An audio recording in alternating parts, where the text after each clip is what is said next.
In the last line of the gospel today, our Lord tells us that by patience we will win our souls. And we listen to the things that we heard in the readings today, and we recognize the necessity of the patience. Not simply a matter of the fact that we might be turned over by people who tell us that we love and who love us, but also just the fact that the Lord talks about all of the earthquakes and the pestilences and the famines and the wars and all the different things that are going to happen. They've been happening right along, but they aren't happening in our time. They're happening in our time, but not in our time frame, put it that way.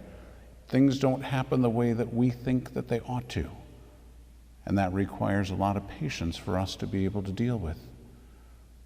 But we hear in the first reading a point that is of critical importance, and that is that God led the people by a path unknown.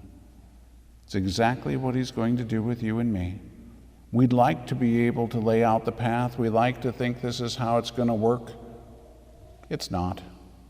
You know the old saying, if you want to know if God has a sense of humor, just make a plan, because it isn't going to work the way you think it's going to. But that's not the important point. The important point is learning to follow where God leads. That's what the people of Israel had to do, what we're being talked about in the first reading. They came out of Egypt, out into the desert. They had no idea where they were going. But God led them by the day and by night. They had to follow and they had to trust. And that's exactly what you and I have to do as well.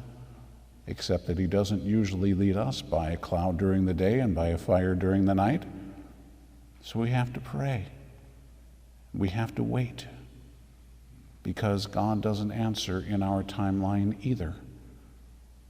There's oftentimes a lot of silence, and we're seeking His will, and we want to do His will, but we can't figure it out. We don't understand. We don't see what He's trying to do. He's just saying, be patient. I'll take care of it. Trust me. But of course, we don't. Then we try to control it, and we get all worried, and we get upset, and we try to do what we can, and we get in the way, and we mess the whole thing up. And then, just like the Israelites, will say, fine, go 40 years in the desert if that's what you want to do. Now let's try it again. And we try it again, and of course we do the same stupid thing. We mess it all up again. So we have to do it over and over again until we finally get the point. But it's by patience and by silence. That's what the prophet Isaiah tells us. By silence you will save your soul. And that's what we have to be about, the patience and the silence that we need to have. And how often we forget that. How often we completely miss the point. But God has an infinite imagination and an infinite sense of humor. And so therefore, He's going to keep coming up with ways to help us to learn to be patient, to come up with ways to help us to learn just to accept, to trust, to learn to follow Him. That does not come naturally to us, sadly. It doesn't come easily to us. But this is what the spiritual life is all about. Learning to let go of our own ways, learning to let go of our own ideas and our own decisions, and learning to do it God's way, because His way is perfect. We've demonstrated all too often that ours is anything but. So that's what we have to keep working toward. Then it doesn't matter what happens. When we know that we're on the path that God has set us on, then we can be at peace.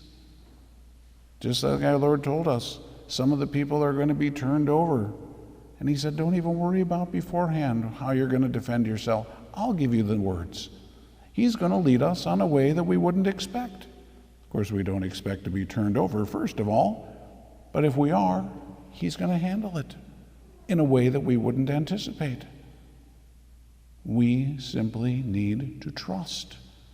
We simply need to learn to do it God's way. And it sounds so simple, and on one hand it is. Problem is, we're not. God is perfectly simple, we're totally complex. And so we complicate the matter constantly. And that's why it takes so long for us to learn. But that's what we have to keep working toward.